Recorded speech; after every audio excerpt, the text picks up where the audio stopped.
gentlemen. It is my great pleasure to welcome you to NanoCat's Nanotechnology Expo in conjunction with National Science Week 2023 under the Ministry of Science, Technology and Innovation, MOSTI. We are now in the Industrial Talk program from Sime Darby Plantation Research and Development.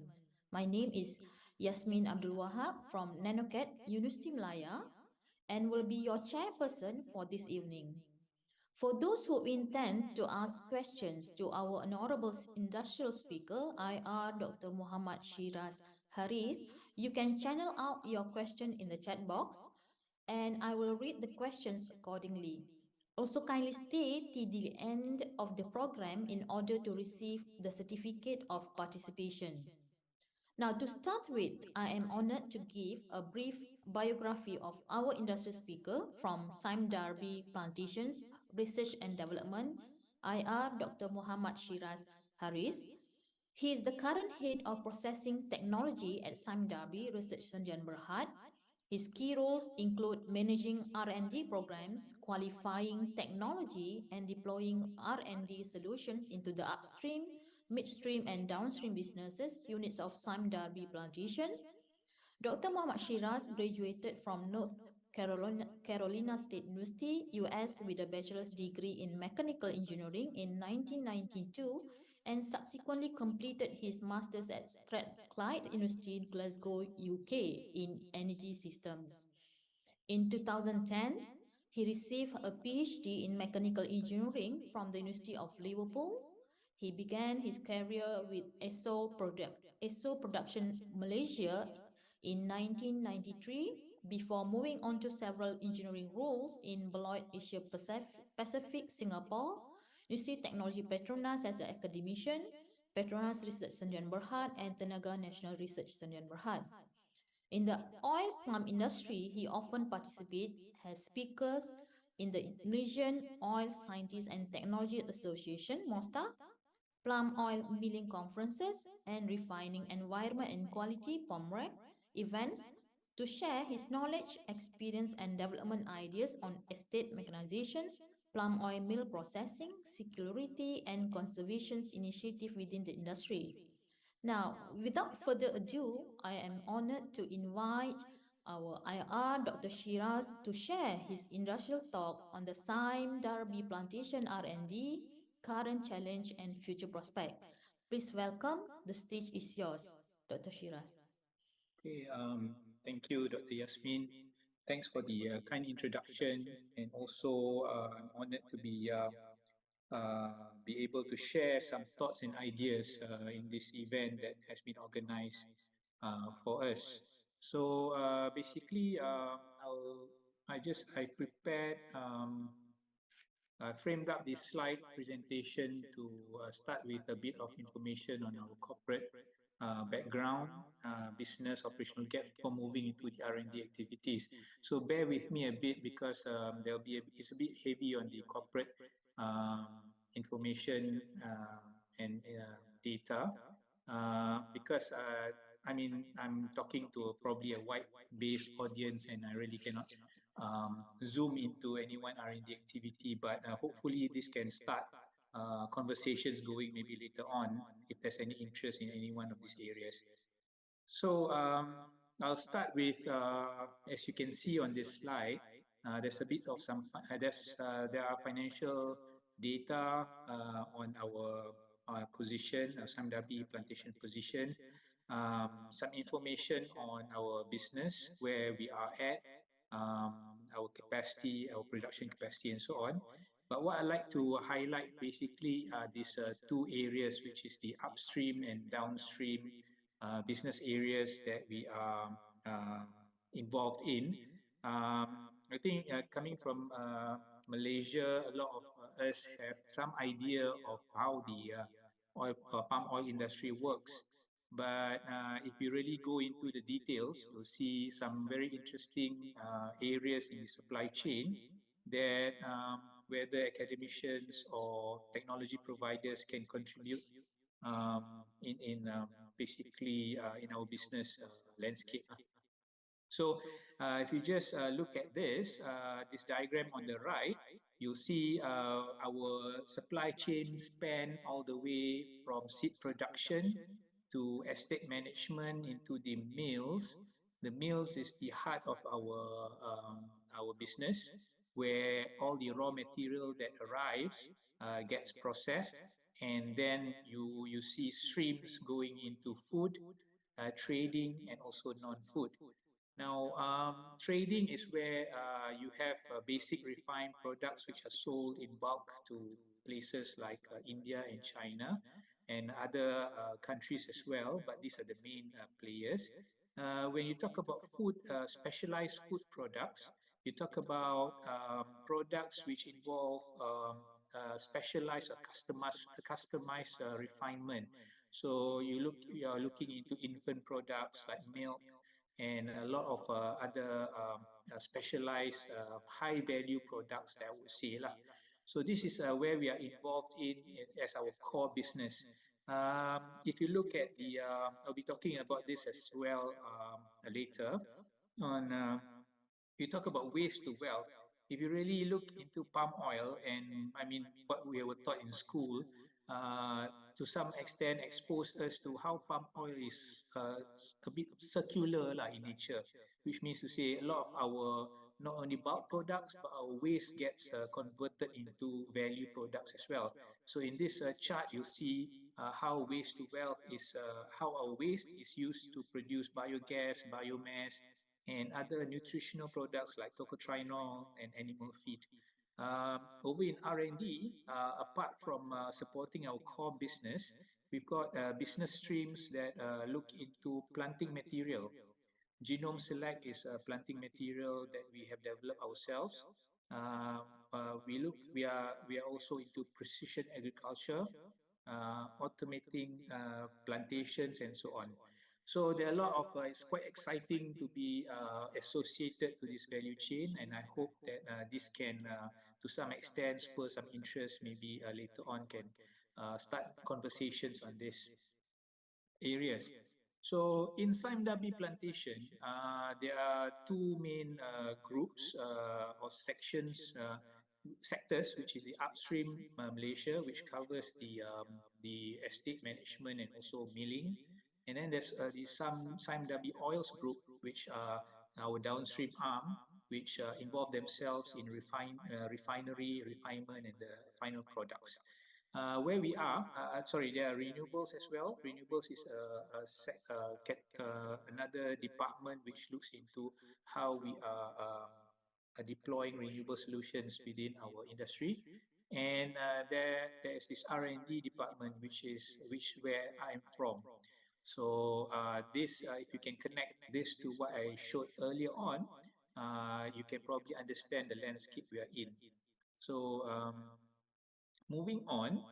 By the way, if you like me to stop or move on to other areas, please let me know, because I could be rambling here for a long time without and losing some people in between. But anyway, going deep diving a bit into our aspirations. If you look into, we've divided this into three key pillars, which is we call it the key strategic pillars. And this is what the reason I'm showing this is because these are the three pillars that drive our business and also our R&D focus. So if there's at any point that we have engagements on R&D, it will be it should be aligned to these three pillars that I'm showing here. So these are sustainability, operational excellence, and innovation. So I've got some examples of what I mean by these three pillars, which I'll be looking at in the next slides. But just to draw your attention to some of the key items that I've highlighted up above, things like sustainable growth, carbon emission reduction, net zero commitment. This is improved efficiency in our processes, traceable commodities. So I'm sure you can relate to some of this, especially carbon emission reduction and net zero commitment. So this a lot of companies these days are talking about these areas of targets and objectives, and we are doing the same. We've got targets that we have set, which we intend to meet in order for us to become relevant in the upcoming years. Okay. How if I were just to if I were to focus on one of these pillars called the innovation pillar, and draw or frame up the ecosystem that we work with, you can see a lot of components or elements that are listed here. And these elements are very important not only to Simdabi but also to a lot of companies that intend to push R&D and innovation agenda. So in our case, if we start from the bottom right, you can see we have listed down some of our corporate partners, our technology collaborators. And what's interesting here is we do a lot of work with universities. Um, if you remember just now, we highlighted mechanization as one of our key areas of interest. We've got work being done with MIT, with UPM, and also UM. We've got other groups from other universities as well who are joining us in other areas of research. So I've just managed to highlight a few here. Also, we work with startups. These are small companies when we met them, when we found them, and they have grown to become big companies now. Companies like eMovie, like Braintree, and these are local companies. We also have collaboration with American companies like Greensight and Ascens. So these are partners that help us develop our solutions in mechanization. Uh, we screen technology via platforms like Plug and Play. So we keep ourselves updated with deployable technologies via these platforms, and it helps us connect to technology providers, which will eventually become our partners as we go along. So this is the ecosystem that I'm showing to also illustrate the appetite that we have to work with others in or partnering with others in coming up with potential solutions for our business. I've got some example here on what we do on mechanization. The question or research question or business gap that we have here is labor shortage. So this is an example of how we work our problem, how we frame up our plan or journey. In this particular labor shortage, I'm sure you've heard of, COVID just being the tip of the iceberg, and that sort of opened up a lot of issues or gaps or highlighted a lot of issues with respect to labor, especially in the plantation industry. So you can see here what we have come up of what we framed up is a five element approach, talking about mechanization, manpower reduction by optimization. A lot of companies do mechanization and look into manpower reduction, but not many are bold enough to venture into more advanced technology like robotics. Robotics is something that you never imagine. Um, I mean, never imagine a topic that is talked about in plantation. But we have basically taken the challenge, and there are examples of some of robotic solutions that we have already tried and are in the advanced stages of our mechanization program. So digitization and precision agriculture are another area of elements that are all part of this program. You see local here.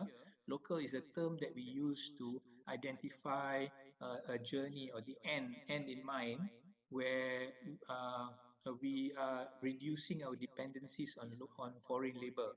So one way to do this to attract local participation is when you have a lot of new technology being deployed, and the work activities are no longer energy consuming or laborious. It's more of using technology, using certain amount of knowledge, high skill knowledge to actually operate. So this is one of our journeys or one of our end in mind, for us to localize our manpower. Other examples of climate initiatives, climate change initiatives that we have taken on board are things like expanding our renewable energy business to include large-scale solar projects, um, um, looking at our supply chain or re-looking at our supply chain and trying to find ways or solutions around optimizing or minimizing the methane or CO2 emissions from this route. Operational inventions, trying to push forward our products, for example, more biodiesel participation in the industry and so on, and also nature-based solutions, which we are always attached to, which is close to our heart. If you look at our estates, we tend to look into bio-based solutions rather than a lot of engineered interventions. So that will be our first course of action lah. Also, on another example on climate initiatives, we started our biogas journey in 2017. To date, we have 14 biogas plants in operation. If you look at this picture here, it shows how the capture, in this example, it shows a capture of biogas in tanks, but we also have the other options of lagoon capture, where methane is then directed through scrubbing and various processes before you have power generation in engines, or it's being sent back to our boilers for electricity production. So we target close to 49 biogas plants by 2030. So that's the big high level goals for biogas. And if I've not mentioned this before, our net zero emission target by 2050 would be zero, would be net zero lah. So in order to do that, these are the initiatives that we are embarking on in order for us to realize that goal by 2050. Moving on, this chart shows our 2020 baseline for net zero, and by 2050, as I mentioned earlier on, would be our ultimate goal of having non-zero or net zero targets. Along the way, there are several interventions that are ongoing. Biogas is one of them. Solar, I mentioned just now. There are also optimized use of land, and also enhancing supplier engagement, which I've also mentioned just now. So this is just to illustrate how this is put together in the form of a timeline and our targets to address the scopes, SDG scopes 1, 2, and 3 moving forward. Uh, so that's a bit about the corporate targets, corporate goals, motivation. So I'd like to spend the rest of this time to focus on our SIMW research. Um, we are located in Carey Island. For those of you, this is just one of our research centers. We have other research centers in Banting. We have a research center in Pekanbaru in Indonesia and Dami in Papua New Guinea. So these are our research centers. But where I'm from, the research center that I operate in would be in Carey Island. Carey Island is west of Putrajaya, 30 minutes, 30-minute drive from Putrajaya, and we are located within our estate, one of our estates. So over here, I mean, what the image here shows our Carey Island Research Center. Here, this is our corporate headquarters in Ara Damansara. In Carey Island, our lab facilities, we do wet chemistry, we do engineering, we have engineering workshops, we have lab services, and over in our Banting office, Banting R&D Center, we have nurseries there, we have breeding activities related to palm oil, of course, oil palm. And all of this make up the R&D landscape that we are involved in. The chart just shows you the different R&D departments. I've boxed up the processing technology where I'm from. So we've got microbiologists, we've got chemists, we've got engineers, chemical and mechanical engineers, electrical engineers as well, who look into, my colleagues and I look into uh, areas of research concerning oils and fats, processing engineering, advanced mechanization, and we've got a laboratory services outfit as well. So I just like to focus in my few slides to come on this box, in this box. But like I said, if there are any interest on other research departments, I can always connect you to the respective head of departments. So before I go into the research work, I just wanted to share with you some of our visions and missions, so you can understand where we're coming from. As we are a business entity, of course, our first how do you say motivation is to provide sustainable future, create new knowledge, and along the way we create new knowledge. Um, we are very much into embarking or cultivating culture of excellence. We have a R&D in IP portfolio of all the products that we have managed to develop here. Number six here is very important to us. I highlighted this earlier. We have strong partnerships in our innovation ecosystem with both local and also overseas partners. We would, of course, target aligning our innovation to what matters to us, um, and to eventually commercialize our products. So these are the very few points that that guide us in our R&D journey at SIMW Research. If we were to put this into this slide and basically look into the boxed items, you can see how our focus in processing technology focused on minimizing labor dependency, um, revolutionizing, I cannot pronounce that word, trying to look into digitization, industry 4.0, and so on. RE supporting our renewable energy and climate proofing goals. And this one box here on developing high margin products, premium products from our oils and fats is something we look at very actively as well.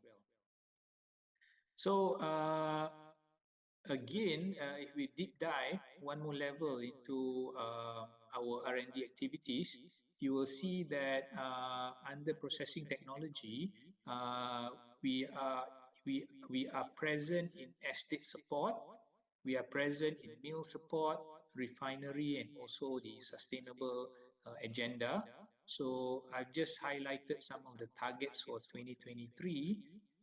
Things like having at least at this point we've got semi-autonomous machines at our disposal, new products, and the rest are a lot to do with sustainable goals like circular economy. And we are very we are very how do you say motivated to develop talents not only in postgraduate studies, but we're working in with a few universities, at least at the proposal stage, to introduce micro credentials to uplift our non-executives, um, for areas like chemistry, applied chemistry, and probably engineering in the future.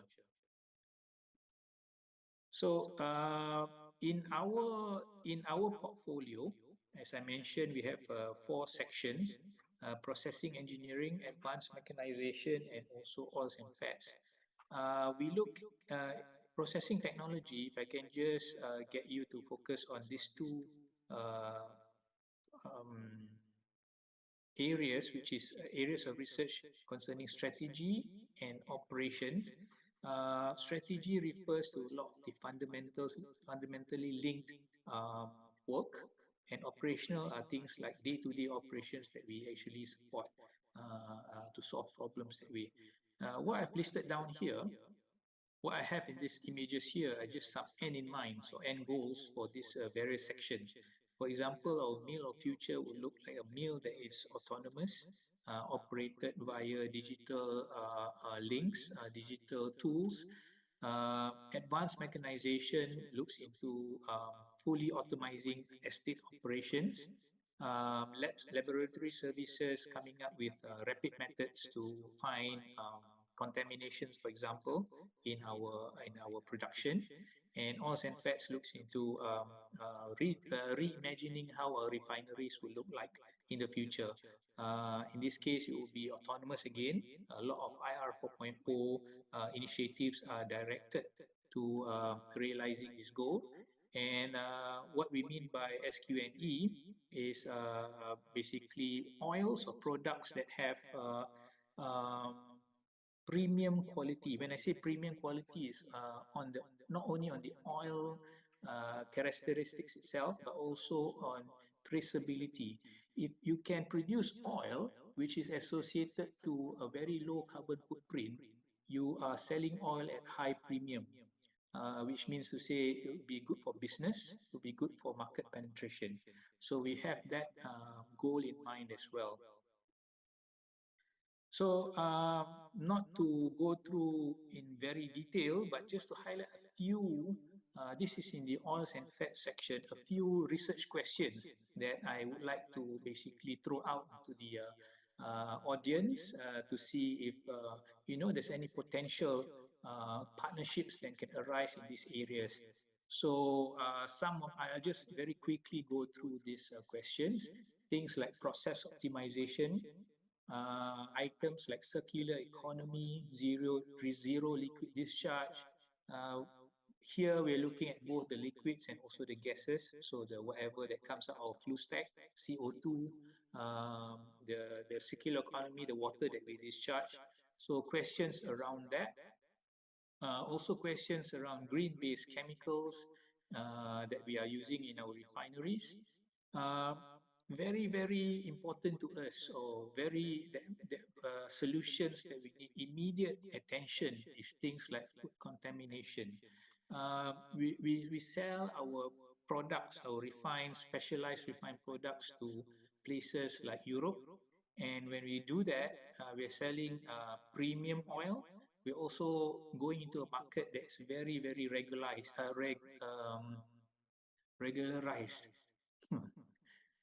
Regulatory. I can Today I'm having a problem with this word, but I think the root word is regulatory. Okay. Where we have to meet very, very stringent requirements. So that involves, if you backtrack this requirement, it's basically trying to limit or manage the contamination that exists in our supply chain. One example is mineral oil hydrocarbon. This is a contaminants which originate from the lubrication of hydraulic oil that's used in our process.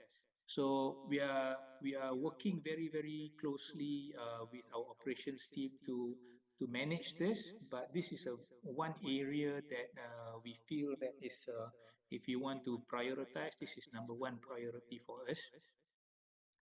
So under 4.0, you're talking about a lot of these digital solutions that are required not only in the industry, in the palm oil industry, but all over, everywhere in all businesses. Um, Again, we've got techniques or methods that will help us identify early contaminants. And over here, we have something interesting in terms of food science, in terms of producing products or new products that will give us our growth platform to actually move up and differentiate ourselves from the industry. So these are differentiators which will give us an extra edge in terms of moving our business forward. So I'm just giving you some examples in oils and fats. There are examples also in the milling process. This is a lot of engineering work here to look into improving efficiency. Again, here you see food safety. So the example that I gave you just now actually originates or can be traced back to our milling process. How do we control the amount of contamination or hydrocarbon that basically goes into our supply chain? So this is the source, the root cause that we need to address, and this is a location that we do it. So we've got new product development and waste management, circularity, and also zero liquid discharge here as well. Um, Moving forward, this is the mechanization group. So folks in mechanization focus their attention on harvesting and evacuation. This is where labor is required the most. During COVID, during the COVID outbreak, a pandemic, and also we're feeling it now as well, when the foreign labor is not available or is not as available as it was before. You have minimum wages now to actually pay your harvesters. So all of this is cost to business, and this is where the motivation to use mechanization solution comes in. So evacuation relates to uh, uh, harvesting relates to bringing the bunch, the fruits down. Evacuation relates to bringing this consignment to the mills so that you can start your process. So these are the two areas that are most of interest to the folks in mechanization. So my last two slides concern this diagram. Uh, I have this diagram to just show you an example of how to read our process and to identify potential areas where, if there are any interests, that we can start conversations on. So this is our plantation or our estates.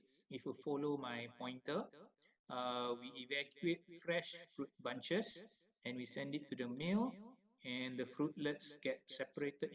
It will get cooked, and you separate your fruitlets, and the bunch, the empty bunch or empty fruit bunch, is returned to the estates for mulching. That fruitlets gets digested and pressed, and after doing that, you get your crude palm oil, which is then sent to the refinery for either bulk processing or for specialized products. In the mill itself, after you press your fruitlets, you will get your kernel. The core of the fruit is called a kernel, and this kernel you can actually extract kernel oil, which has a lot of value in it for different products. And the sludge oil is sent to our biodiesel plant for biodiesel production. Now, we use dilution, we use water in our milling process, so therefore we've got effluent to deal with. So the effluent, the liquid effluent, goes to a pond, and your pond gets treated before it's discharged to the water course. Now, this is also where biogas can be extracted, the methane from our ponds or from our tanks, and processed for electricity. Uh, the the fiber and shell, after you press it, is further is post processed in a boiler for energy. And this is our base case of what we do and how we recycle in the palm oil industry since many years since we started the process. So it's one of the industries which I would imagine the most recycled products in the world. Now, having said that, you still have challenges that I mentioned earlier on for sustainability, for climate change. So I've just listed down some examples here where treated water can, via technology, be treated and passed back to our boiler for makeup water. So we, instead of discharging, we reuse all our boiler water. Um, we replant our estates. We have 4% replanting target every year. So if you have out of the hectarage that you have, the total hectarage 4% is replanted. So when you replant, you've got to basically cut down the trees, and the trunks has actually lots of nice good material that can be reused. The sugars, they've got high amounts of sugars which can be converted into bioethanol, plastics, and so on. The challenge here is to scale up. So I'm sure there are many studies that have been done in the past to look into how you can actually get the sugars out and extract it for value products. But the challenge is how to scale it up to a commercial scale. Um, Other than that, uh, we've got other uh, ways ways to wealth streams that are highlighted here as well. Now, at the end of the day, uh, what we like to be able to do is be able to not only to do all those highlighted in this scheme, but also to extend this to other areas of R&D and innovation in harvesting evacuation, using more robotics, using drones for our surveying, for our spraying and so on. Rodent control might not be might not look like it's very important, but the rats can really damage our fruit bunches and affect our yield. And again, activities like renewable energy sales from solar or biogas is something that we'd like to if, come to some closure on, or maybe start to work out more commercial value of these streams. So my last slide is on the summary and way forward.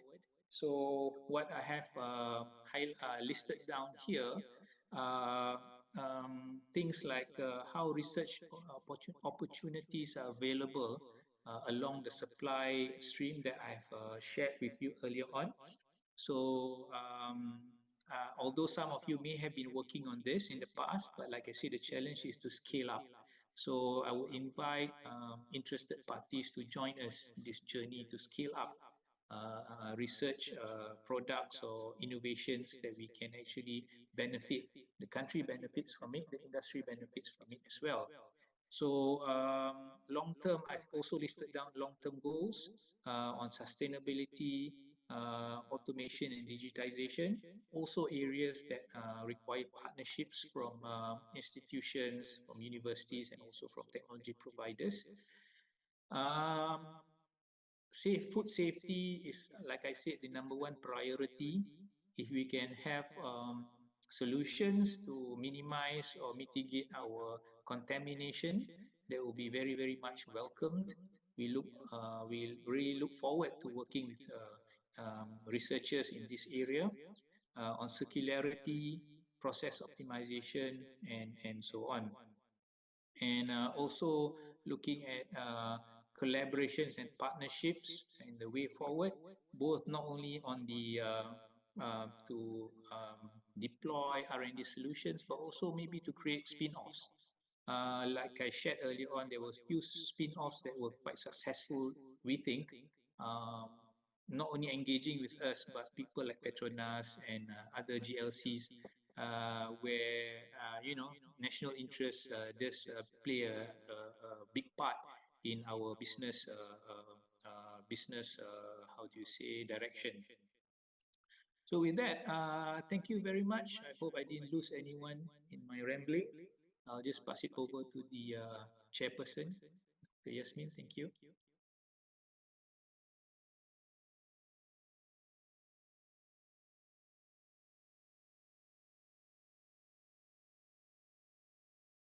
I think you're muted.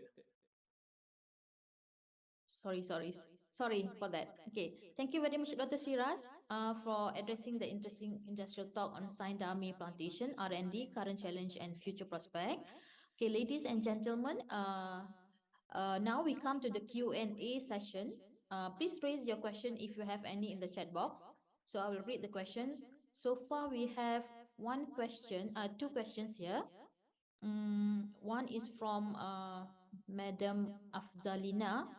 Okay, dear IR Dr. Shiraj, can you propose a main idea or target to improve the effectiveness of university industry collaboration? Thank you. I think you are muted, Dr. Shiraj. Okay. All right. We have tried to answer that question. We have tried several models lah, and I think one model cannot fit at all universities or all work that or activities. But just to share with you some of the models that work for us. One model is research. I'm sure you're aware of this research. What do you call that? Not grants, but like a consultancy on short-term projects spanning from 6 months to a year, where we work together on very clear milestones. One example I can probably recall is the work that we're doing with on identifying a solution for harvesting. So it's a very high-end approach.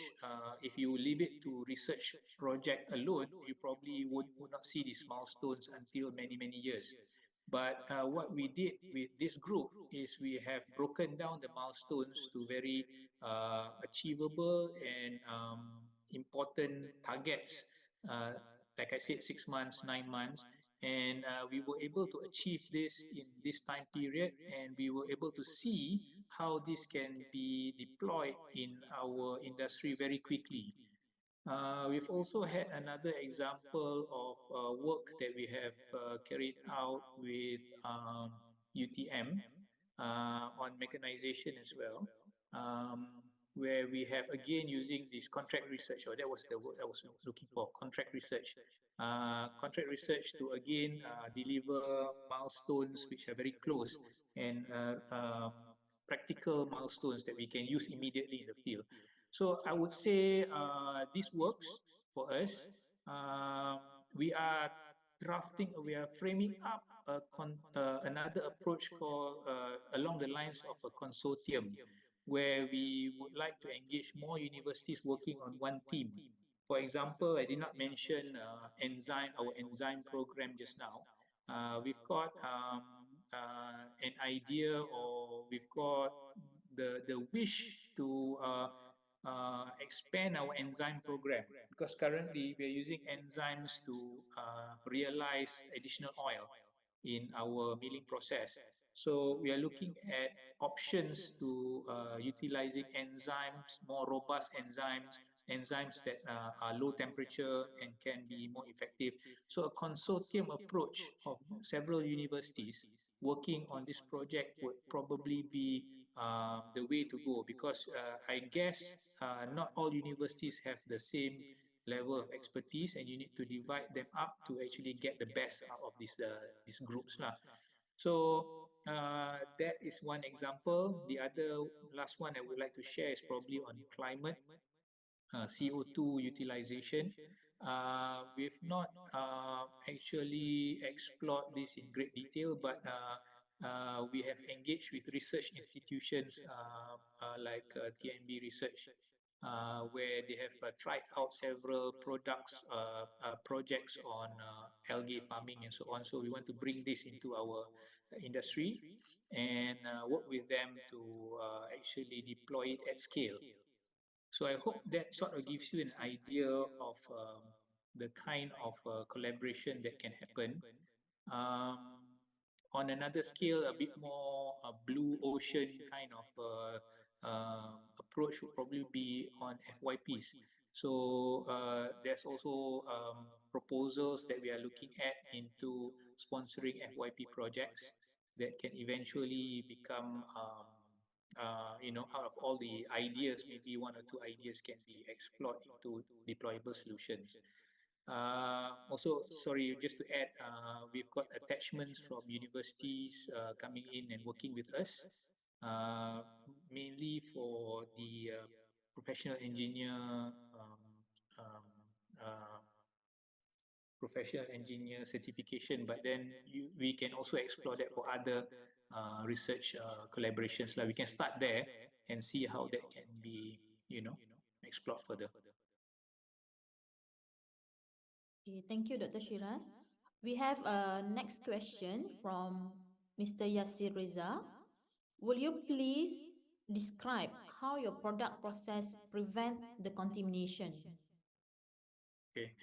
Probably this is what it's related to what I mentioned on food contamination just now. So what we have for the time being, we have several initiatives that are in place. The most easiest one is trying to prevent the contamination from actually occurring. So we have mechanical solutions. We have also a good milling practices that we call it. So we identify targets where the leaks happen, and we actually go in and deploy practical solutions to prevent this from happening. Things like if your motor is right on top of your digester, where you have your gearbox and couplings which are full of hydraulic oil, you offset these motors and you use belts to actually run your digester. So that's an example of some of the practical solutions that are in place. What we like to have would be a food factory, and also rapid detection of this contamination. That will help us a great deal if you know early when the contamination happens and where it happens. That will be a game changer for us.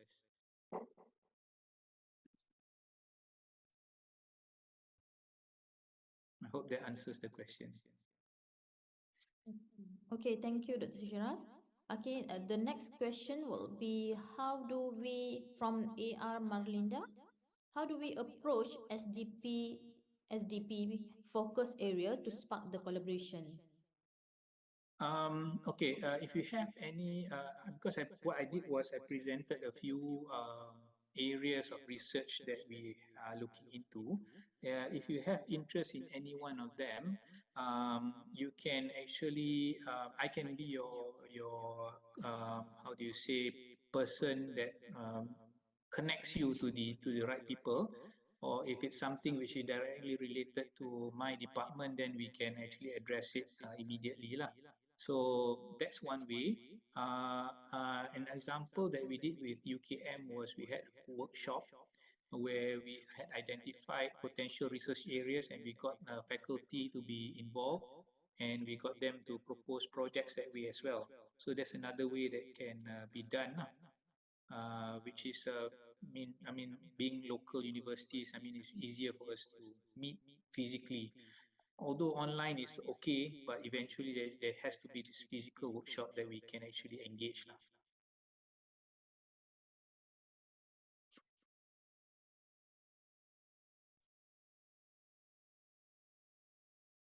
Okay, okay, Dr. Shiraz, thank you for your answers. Now I'm going to ask from my side, since we have no questions yet in the chat box.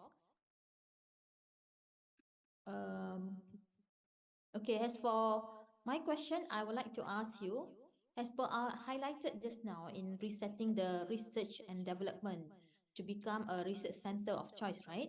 So what will be the SDPP approach progress, and how did SDPP research and development collaboration approach based on, is it based on their needs, or there will be new innovation proposal or will also be considered? Um, yeah, when we say research center of choice, there are two targets that we are looking at lah. First of all is our business, our own business. Meaning to say we look at R&D solutions that would support our business goals. Uh, but in doing so, we found that an example is mechanization lah. In doing so, we found that the products that we produce are also usable elsewhere. So we have a spun off company which can actually produce at commercial scale to other plantation industry, under plantation players as well. So that's one example. The other one is um, people. I mean, right now, because of the need in the industry, a lot of requests actually come in directly to us from our own plantation, from our own business units. So eventually, we'd like to move outside, move outwards to actually help deploy solutions elsewhere as well. So then the idea of becoming research center of choice is basically put forward that way lah.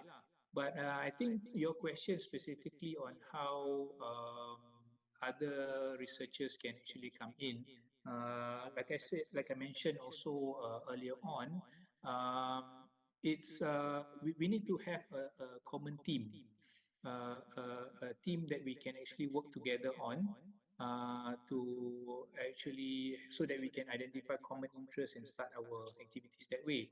So in SDP, I don't know whether it's fortunate or unfortunate, but we have to drive our research questions towards our business goals.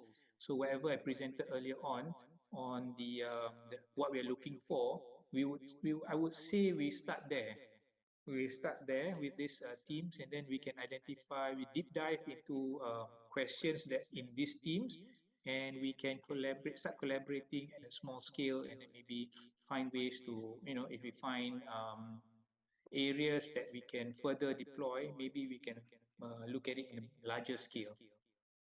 I hope that answers your question. Okay, thank you, Dr. Shiraz. So far, we have received one more questions from Mr. Yasir.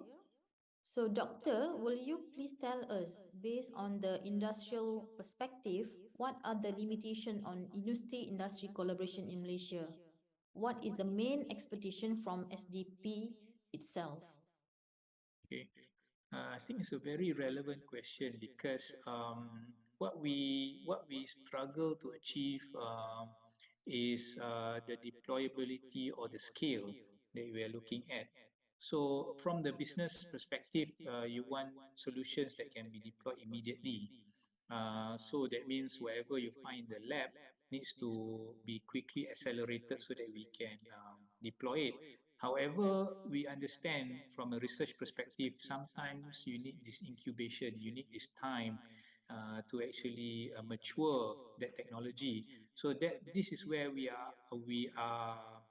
this is where we function lah. This is our function as a research institution, where we within the company where we take on fundamental questions and we help qualify, or we can test it to actually help the inventors realize scale up potential. So unfortunately, there's no shortcut in doing this lah. It's very rare that you get something that's invented in the lab and applied directly in the field. So we need to go through this process. The real question is, how fast can this process be? Um, of course, from the business perspective, we want this to be yesterday lah. We want this to be, deployed as soon as possible. But then this is where we would be. This is what we are here for lah. We can frame up projects. We can frame up research work together so that we can reduce the time that's required for scale up, and we can actually test it as fast as possible. One thing that I can share, if I were to compare with my previous experiences, the oil palm industry is a place where you can test things in the fastest possible manner because the risk is a bit lower than other industries which involve I don't know, very high risk if a power plant shuts down or an oil and gas platform suddenly shut down. So the cost or risk is very much higher there than as opposed to palm oil industry. So that's one experience that I have. And I find easier to deploy solutions here than other industries. Okay, it's a good explanation about that, Dr. Shiraz. Thank you so much. Now, I think I will consider that as the last question from our for our program as for this evening, due to the time limitation. So we will stop the Q&A and the program will come to the end. Now, kindly scan for all the audience. Kindly scan the QR code in order to receive a token of appreciation of certificate for participating the industrial talk session. And on behalf of the NanoCat organizing committee, we would like to thank so much to Dr. Siraj for his fruitful sharing and everyone's participation in NanoCat's Nanotechnology Expo in conjunction with National Science Week 2023 closing ceremony. Hope to see you all again. Kindly scan the QR code to receive the certificate of participation. So that's all for now. Thank you very much for your time and support. That's all. Thank you. Bye.